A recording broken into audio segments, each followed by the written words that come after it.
There we go. You see, did it again. There we go. Ryan's here. Ryan, can you hear us? I can hear you, my man. Can you hear me? Oh, boy. We can hear you, brother. We can hear you. Are you coming live from a library today? I'm coming live, fresh from Durham College. So shout out to the college for having amazing internet because, normally back in the day, we used to be on like that dial-up, that ging, ging, ging, ging, ging, ging, ging, that dial-up noise. So there we go. So, so like Darth Vader was coming through your computer back in the day. Yeah. Oh, 100%, man. I feel like Star Wars owes them some royalties, from there. But I'm excited, man. I'm excited. I heard we're talking about Hillary Clinton today. Is that what we're talking about? Because I'm ready. Is that what we're doing, or is it kind of the else? Same thing? Hurricane coming through, but it's cross-border hurricane. A few little issues we were just talking off air, and it was it's kind of comical because we're in this multi-trillion-dollar industry, like multi-100 trillion plus $1 trillion industry, and one thing happens and it turns everything upside down. And it's interesting. So Dean's got some actually really cool data to share with us on kind of what's happened and how far Hurricane Hillary actually came in to destroy stuff. It'll be interesting to see what comes out in the next couple of weeks with equipment damage and actual crop damage. What it's doing to cross-border traffic, kind of what it's doing to rate hikes. Gosh, there's a lot of stuff down this road of logistics for today, brother. So, well, I'm excited. One of the most important things I really want to talk about, see if Dean has any data on it too, is like what happened in like Maui, right, in Hawaii, with all those like fires and stuff like that. And conspiracy theorists here, but like we'll figure out what the impact is there, because I think a great conversation too for everybody who's talking out there. You and I are in Canada, and the two places that I personally have never shipped in is to the territories. So Yukon, Northwest Territories, none of it. I've never gone to Alaska. So I'd love to kind of learn a little bit about, Puerto Rico, Hawaii, who's taking care of those places, because somebody has to. They've written out, they've carved out this niche for themselves. So enough about me, but let's bring on the squad today. Well, it brings up another valid point, Ryan. Is Northwest Territories is burning. BC is burning, like, from what I understand, like never before. Like Kelowna is now in really bad shape. Like it's almost evacuation time. They evacuated Northwest Territories, certain regions of it last week. If we learned anything about some of the Alberta fires 7, 8, 9 years ago, when those fires happen, it creates a massive amount of truckload volume for rebuilding and flatbeds and all that kind of stuff. You got to think like in Hawaii, entire communities burned, right? Same thing happened in Northwest Territories. So there's going to be a lot of moving of the freight to meet these support networks that are going to start having to rebuild these communities, because it's crazy. I mean, I can't wait to get into it. Let's bring the Deaner on and good old Jeff on. Jeff, I think he finished combing his beard in the background. I wanted to make sure that it was nice and smooth for when he jumped on here. But gentlemen, how are we today? Good. Fantastic. Yeah, pretty good. Good. Other than I'm part of a drug testing consortium as an owner-operator, and it never feels random, right? And I get, just before I come on here, I get this alert: you've been selected for a random drug test. And I'm thinking, it was only 6 months ago I had my other random.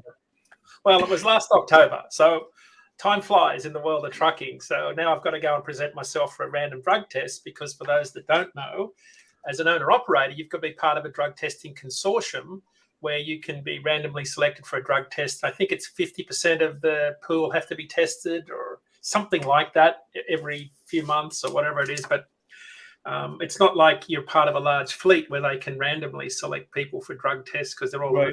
Company, owner-operators, all part of consortium. So can I ask you a question about that? Yep. What happens, and I probably should know this, but excuse my ignorance, when it comes to random drug testing, is THC legal in your area? No. It's not. Okay, we're lucky. We're lucky in Canada. Oh, okay. So THC is legal in Canada. And if a driver's because it's legal, I guess a driver can have THC in his system when he goes for these tests. Is that right or wrong? Definitely can. No, 100%. That sounds a little maybe weird. Denver.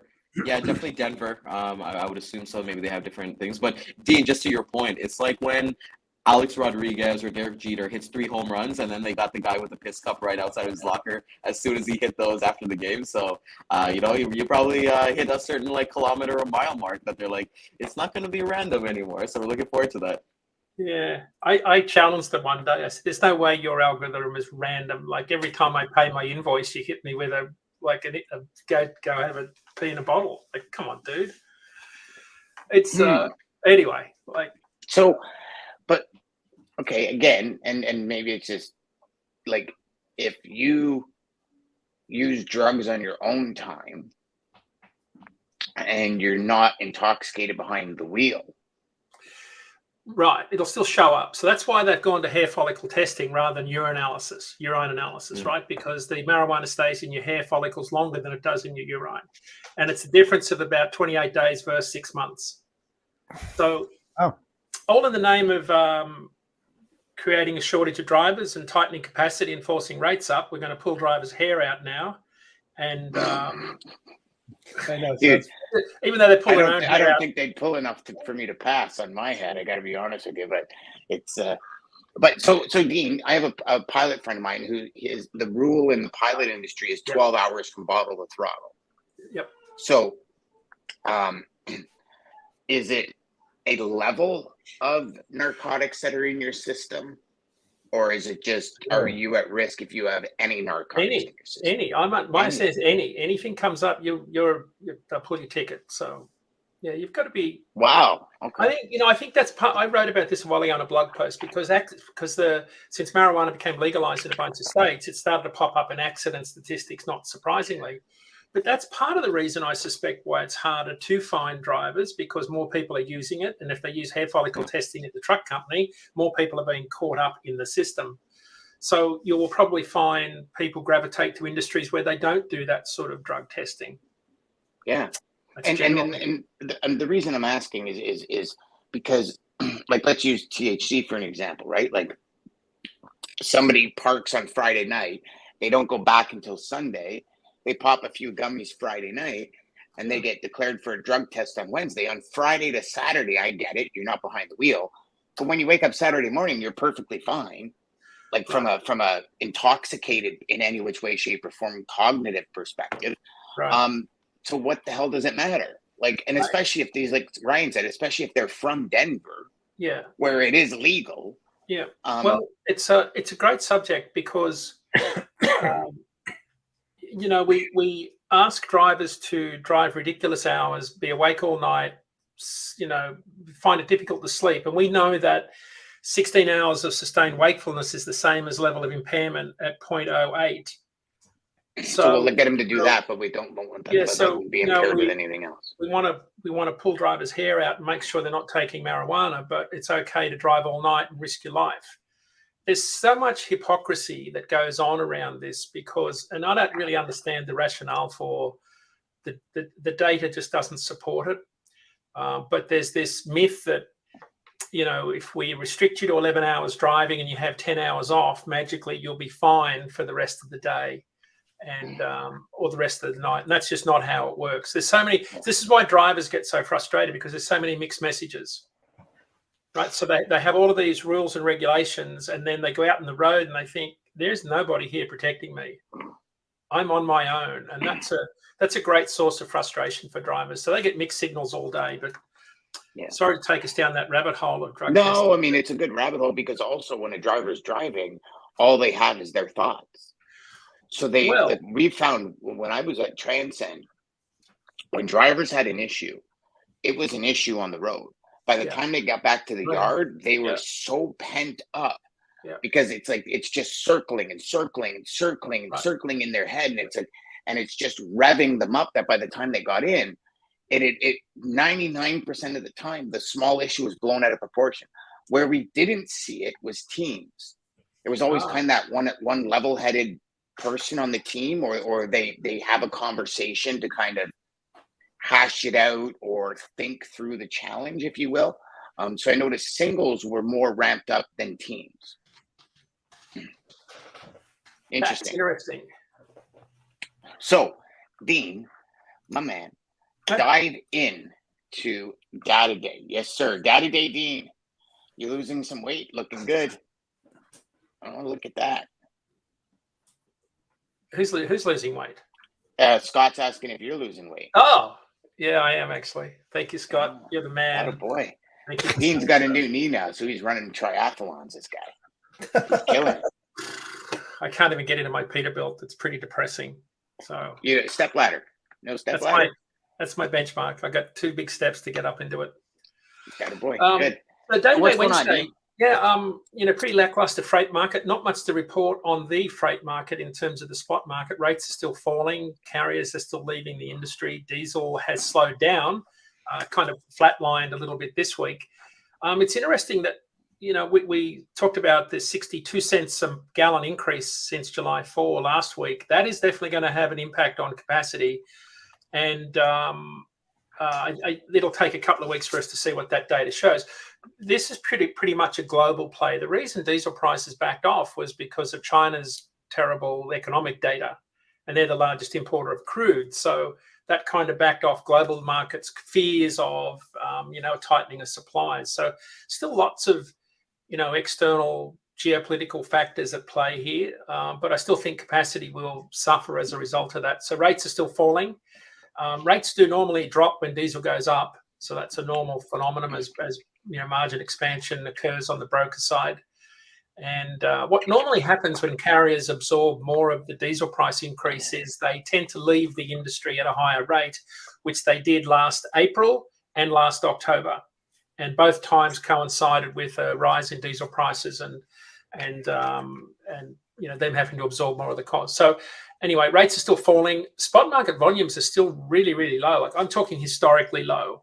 So, and because of the cost of fuel, contract rates on the shipper side in Jeff's world are probably as high as they've probably ever been for this time of the year, going back a few years. Probably not ever, but I mean, they're high. They're high compared to historical pre-pandemic years. So lots happening there. I think regionally, though, it's more of a story. The national averages really don't tell the story, because one of the things that got us talking about Hurricane Hillary at the start is there'll definitely be an impact from that storm on the produce market. There is already an impact on the produce market up north. On social media this morning, and this really caught me by surprise, but in Palmer, Idaho, where they grow a lot of onions, Shay Myers from OYE Produce said that there's been about 100,000 acres of crops destroyed, mostly onions, potatoes, and wheat. They got 3 inches of rain, which is half their annual average in this part of the country. But think about Idaho and the storm making landfall in San Diego or thereabouts. Yep. So been a lot of damage. Early reports of damage to homes and trailer parks and pretty mediocre dwellings where a lot of the workers live in that Central Valley. So I can expect by the end of the week that we'll see some reports of damage to probably things like almonds, right up through that Central Valley. Less damage reported in Salinas. In fact, hardly any, to no damage reported at all in Salinas, Watsonville, which is called strawberries and lettuce. But further inland, you've got the Central Valley, where you've got a much wider range of fruit and veg. So early days, but there definitely will be an impact on produce volumes out of that area, which is certainly not something that's all that welcome. So volumes are down. Not a good story for most people in the truckload market. One of the other data points that popped up this week was our sister company, LoadLink. Loads, cross-border loads out of Canada to the US were up 11% last month, but loads into Canada from the US down a whopping 42%. So that just speaks to, I think, how soft the freight market is, where you've got loads going to Canada down so low. Summer is usually a slower time of the year, but volumes are down about 20% year over year. The data point that popped out of the LoadLink folks was that load volumes in Canada are almost identical to those in July of 2019. So we're still seeing lots of parallels in our world with the 2019 freight market, Dan, which of course wasn't a great year. We're still seeing,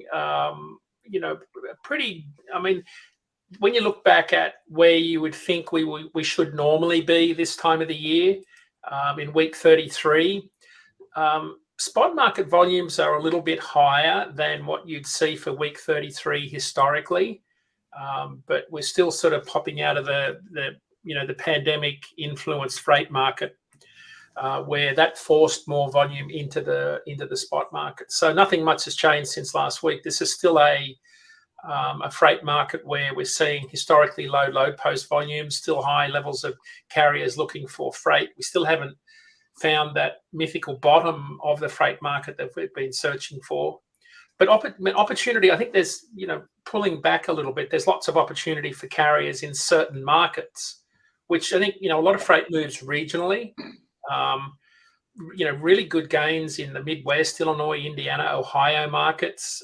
Refrigerated is seeing a lot more value for carriers, a lot tighter capacity in the Pacific Northwest. So when you look across the entire tier of the country, refrigerated rates are much higher in the northern tier compared to the lower tier because of produce season is coming online later summer, early fall as we move north.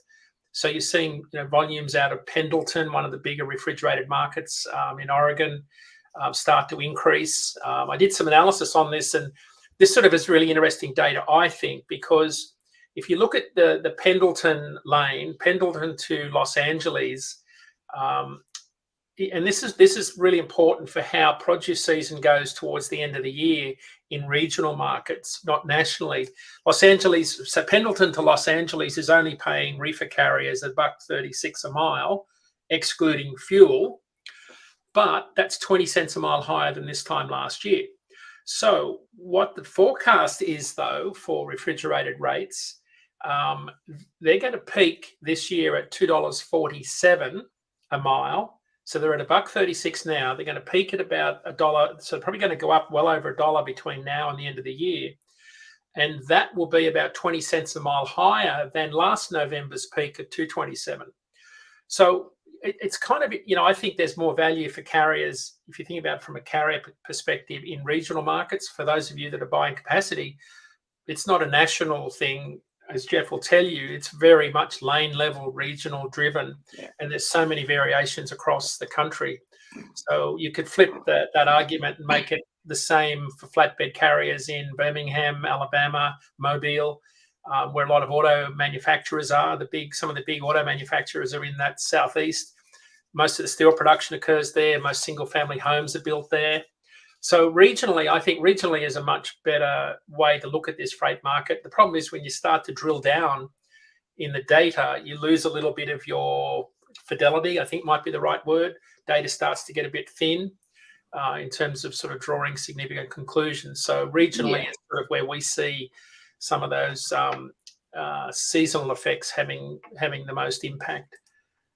It's interesting. I read a Wall Street Journal report yesterday about pharmaceutical cold chain. And they were talking about how much it's costing. So Ozempic is a big drug now in the market. More doctors than ever are prescribing it. It's spreading like wildfire. And they were saying that the cold chain specific to Ozempic has huge dollars related to it. And do you remember when a couple of weeks ago we talked about, it's not necessarily a down freight market for everyone. It's industry driven, and whatever industry runs those specific lanes.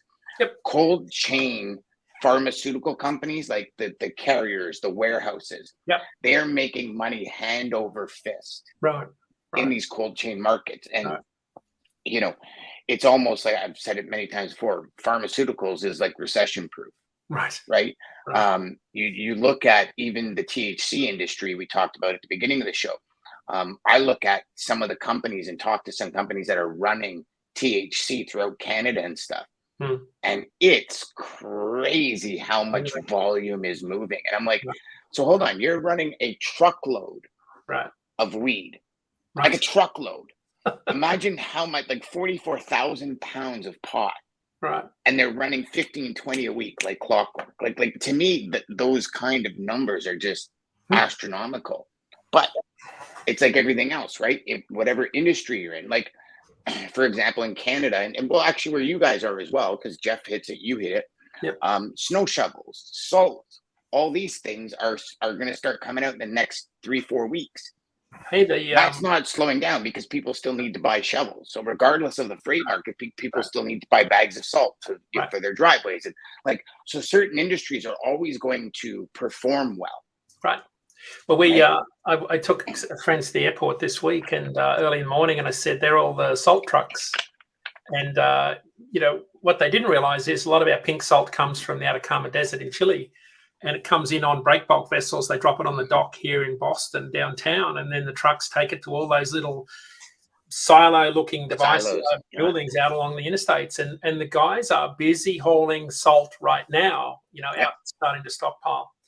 I don't know if we talked about this last week. Jeff, did we talk about the explosives that we were out delivering to all the ski resorts? No. You guys, the Landstar guys look like the ammunition and explosive guys must have a division. And you talk about pharmaceuticals. Like most of the pharmaceutical trucks have a big red button on their dash that calls the police if there's a problem, right, in transit. Well, my son was talking to one of the owner operators from your side of the world, Jeff, on the Landstar side, and they were delivering a load of explosives, which they used to blow up the avalanches. And so they're stockpiling. Here we are in the middle of summer, and they're stockpiling explosives. But the part of the story that I thought the most fascinating was the red button on the dash. Not only called the police, it called the military, every level of police, the fire brigade, everybody. Can you imagine that big red button on the dash? Like, wow, that is serious trucking. To your point, Dan, like, trucking is not just, one-dimensional. There are so many different parts of this industry where carriers are doing exceptionally well and not much changes because it's highly specialized. Whereas, when you look at the data of the carriers coming and going, it's only 4 to 5% of all the carriers that sort of come and go each month. 95% of the carriers are doing just fine because they have their niche in the market. But the red button. Well, I remember when we were running electronics for Dell Computer, we would have the cargo cats from Miami follow us almost 700 miles. Every single truck.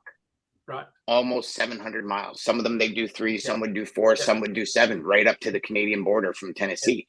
And it was incredible. I'm like, what do you mean? And they're like, no, we're you won't see us, but we're behind you. So if you get jacked, it's exactly there. It. You won't see it us. Was I mean, even to the point where we went to, at that point, it was, I'm going to say CarStar, and I'm not sure if that's the right name, but it was the units had just come out where you can actually put a GPS unit on your car. So they go in and they install it like under your axle and stuff. So if your car gets stolen, you activate this GPS and it finds your car, right? Now it's built into the car. And it was just this little box, and the battery, it would tie into your car battery so it would last. So we went to sit with one of those companies because we said what we want to do is we want to buy 1,000 of these and put them in our freight. Because if somebody steals the freight, because at that point, we had been robbed right out of our yard, and the criminals, they stole a tractor and trailer, black tractor and trailer. They painted our logo on the side of the trailer, and they put a number on the truck. And when they pulled up to our security, we had big gates, automatic gates, and security guards 24/7. When they pulled up to security, it just so happened they pulled up 20 minutes before we had a scheduled team arrive.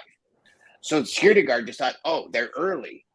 So he opened the door. By the time he walked outside, he got the butt of a shotgun right in his jaw. They smashed his femur and literally hung him in the back of a trailer. Didn't kill him, but just hung him there. And they went from trailer to trailer, found a trailer full of Xboxes, and they stole it. Not even knowing the trailer next to it was full of iPods. So they stole this trailer of Xboxes. They left the stolen trailer in the yard and took our trailer and left its tractor. So they were getting so brazen that the cargo cat said, well, people were starting to get jacked on the road to steal a truckload of computers. Because at that point, it wasn't like today where you turn it on and as soon as you connect to the internet, they know the computer is stolen. Right. And it was crazy to see how much was spent on security. It's not just trucks, right? Like it was there was I was watching something the other day, and the guy was talking about watches, and he was talking about the experience. And he said, here's the thing, like my buddy went and bought a $65,000 watch. And he says, and they deliver it to you in an armored car with 2 guards in a box, and it's handcuffed to his hand. Right. And it's like, holy crap. Yeah. And think about this for a second. You know, the guys that have the running explosives, the guys that are running like chemicals, are they getting paid anymore for dealing with that extra challenge? Right? Like that's where the money is. So I was watching, I don't know if you've seen the show on Paramount Plus called Rabbit Hole with Kiefer Sutherland. I actually have it on tap to watch. Is it good? So very interesting the way they were tracking him, and I'm probably going to give up all of the secrets here because I would like to go to the end, as we talked about last week, to see how it ends. And they were tracking. You do that with shows too? Yeah. Of course. So you go to the last show before you even watch the first show? I can't deal with the anxiety. I can't deal with the anxiety of watching the whole thing sequentially. You would do anyway, great. Long story short, they had a bottle of whiskey that he'd been given. It was a $100,000 bottle of whiskey. And of course, it's got a chip in it. Everybody's going to track really expensive bottles of whiskey. And there is the chip in the bottom of the whiskey. And I thought, oh, that's genius. But then I thought, of course, that's how you track all of that freight. Now, that's probably a bit of conspiracy theorist level stuff right there. But as you put the chip on the carton or the pallet, but maybe not the bottle. Maybe, I don't know. Yeah. Well, why wouldn't you? Yeah. Because the bottle's what's taken. Right? Like you got to think if it gets jacked, they're going to pull it off all the skids and take the bottle. Yeah. Right. So that's what gets tracked. Interesting. Yeah. So my son also thinks that out in the mountains there around Tahoe, that it's a secret military installation with missiles in tubes in the side of the mountain. And of course, that whole Palisades area was where the Winter Olympics were in 1960, which would have been a perfect time to drill some holes and drop some missiles in, right? With no one watching. Yep.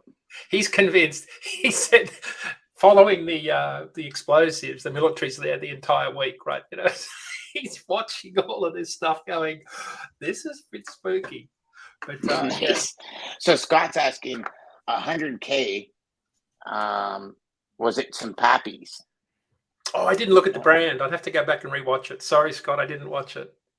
Oh, the whiskey. Okay. See, I'm thinking going, I don't understand that. I've never seen $100,000 bottle of whiskey before. So maybe.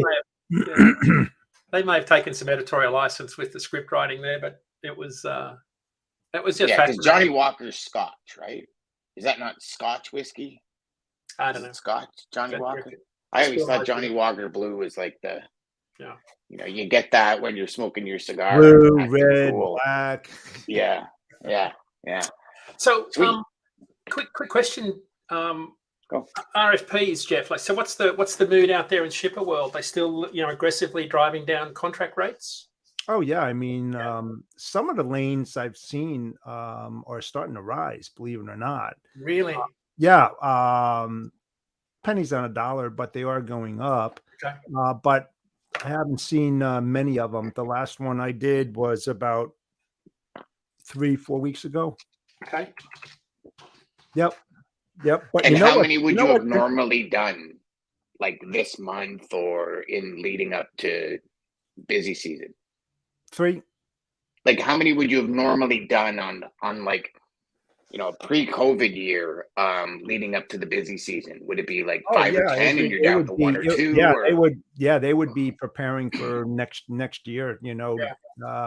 Feeling it out. What's out there, what kind of rates that they're getting back. Then this way they can go to a round 2, round 3 and start really digging into, the fine aspects of a real true RFP, but it's more of a feel out process. I mean, that's what I used to do, go out to a plethora of carriers and then start that conversation and seeing where they're going to be when we pull the trigger. So the data, I've just pulled up our data for the last 2 weeks, Jeff. So this is the last 2 weeks versus the prior 2 weeks. Active rates dropping a little bit, but replacement rates based on RFPs for the last 2 weeks versus the prior 2 weeks, down 7% in dry van, down 5% in temp control. So again, it's the third week now of new rates coming into routing guides, coming in at much lower levels, and when I say lower, about half as low as what they were the first 6 months of this year, because they were coming in, 2 week over 2 week in that 12 to 15% down range. So clearly, new rates based on RFPs are picking up some of the sentiment you expressed on some lanes. They're starting to slow down and flatten out. You're starting to see some of them go up, because if they're flattening out, then some are going up for sure. It's exactly what you're seeing. So base fit rates are going turn to low single digits after long periods of double-digit rate increases. Not this week, because I know we're short on time, but what I read this week, which we need to look into, is the 200 vessels that are waiting to go through the Panama Canal. I mean, that's a huge disruption right now, because of the water levels and trying to get through there. So we've got a major disruption that's happening right now that you don't really see a lot about, or I haven't really read until most recently. But the last numbers that I saw were over 200 vessels. That's a lot. Yeah.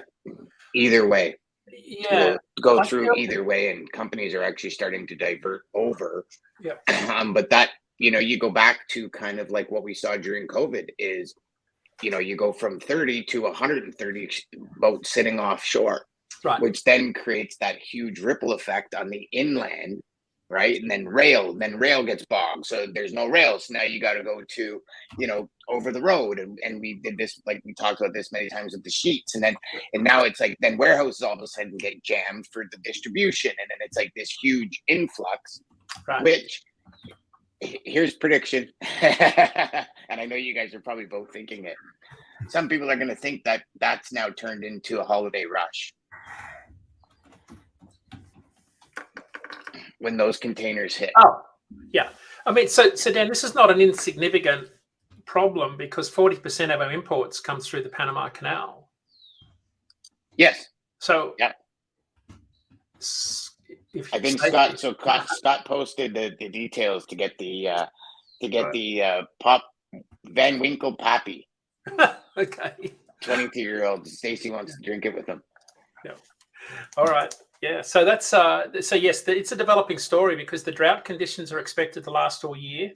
The reduction in draft from 50 to 44 feet means either fewer containers, thanks Jeff, or fewer containers per ship, which means less volume. But the delays will start to become problematic, Dan, and will force people to, I suspect, as I've written in my blog post for next week, look back to the West Coast. Ironically, because of lack of congestion, we've solved the labour issue. We've got very low freight rates on both intermodal and truckload. Why wouldn't you take all of your discretionary volume and bring it back to the West Coast in preference to continuing to run it to the East Coast? Because if you think about the intermodal cost of getting it inland, there's some pretty attractive rates right now to get it to Kansas City, Dallas, Chicago, and then truckload rates. Do you not think until 200 ships start showing up offshore and they can't unload them all, and then all of a sudden it overwhelms and prices go up? It's like the whack-a-mole. Yeah, buddy. That game used to frustrate the hell out of me. That mole came out of everywhere, man. Everywhere. But yeah, so true. So true, brother. Unbelievable. What do we got? What are we going to talk about this a little bit more next week? Kind of let things pan out. Maybe we'll dip into that next week. Yeah, this is a story I'm tracking. I count the number of container ships. I separate out the tankers. I think the media report of 200 vessels includes tankers, chemical and oil, bulk liquid. When I strip out all of those other than container ships on the apps, I can count around 150 either side. So I suspect there's a little bit different number there that's just container ships, but I'm going to keep tracking it to see if it's building and if we're seeing any more increase on the West Coast. But that's kind of a developing story, along with hurricane season that started to ramp up its activity across the Atlantic Ocean. Yeah.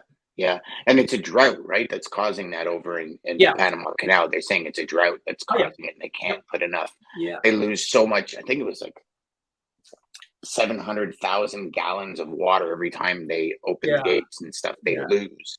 Yeah, it's which is interesting, and the weight of those ships, man. Phew. So, all right, my man. Well, we will talk next week. For all y'all watch and listen, head over to YouTube. Make sure you subscribe to the channel, and make sure you follow the Good Man Dean, because he's got some amazing stuff.